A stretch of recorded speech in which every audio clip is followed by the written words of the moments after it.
cette idée justement de faire des maraudes comme ça, de se dire, ben voilà, je vais passer, je vais aller donner à manger à des gens.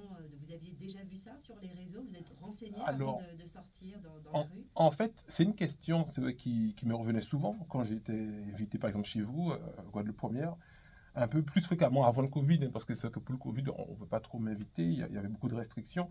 Mais c'est vrai que c'est une question qu'on me posait. Je me disais, mais pour moi, c'est quelque chose qui est normal. Et c'est vrai que je me suis rendu compte ensuite, parce que je ne connaissais pas, comme je vous dis, j'étais un sportif de haut niveau. C'était 3 à 4 heures de sport le matin, repos, sieste, et 3 à 4 heures de sport l'après-midi. Ce qui veut dire, à part le sport, je ne regardais pas trop les Donc les informations. œillères étaient bien là Allez, pour c'était le bien là, coup. voilà. Je restais dans ma Focus bulle. sur son Dans ma bulle. objectif de vie. Voilà. Oui. J'ai remporté plusieurs fois le championnat de France de musculation. J'étais vice-champion du monde de bodybuilding. Donc j'étais vraiment à fond en fait dans le truc.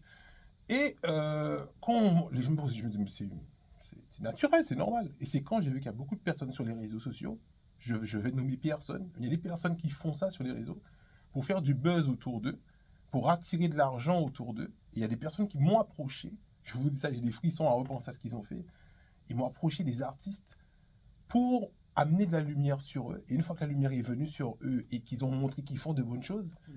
et ils ont pris cet argent qui était censé être redistribué, comme Jean-Mi a expliqué, Jimmy, aux sans-abri. Ils ont pris cet argent pour eux, pour investir dans leur carrière musicale et tout. Et c'est ce genre de personnes, ce genre d'usurpateurs qu'on a toujours combattu, en fait. Et quand on se rend compte effectivement qu'il y a tellement de manipulation, des gens qui font ça à des fins politiques, Mhm. ils font ça, ils vont distribuer de l'eau, on a vu hein, pendant le Covid, il y a beaucoup de nouveaux élus qui n'avaient pas du tout cette âme charitable, mais qui se servaient de la misère des gens. Et c'est vrai que maintenant, après 4 5 ans, je comprends cette question. Et que non, j'avais été expliqué par rien du tout, j'avais juste regardé. Parce que vous savez, je pense que vous aussi, vous faites du cardio, du sport et tout. Arrivé à un moment donné, quand on a couru 5 6 km et tout sans s'arrêter, on a une grosse fatigue qui fait descendre le sucre sanguin et ça fait une forme d'hypoglycémie. Et du coup, c'est quand ce moment sous le pont, je me suis abrité un petit peu, donc le sucre descendait. Et c'est parce que effectivement le sucre descendait, je me suis accroupi un moment.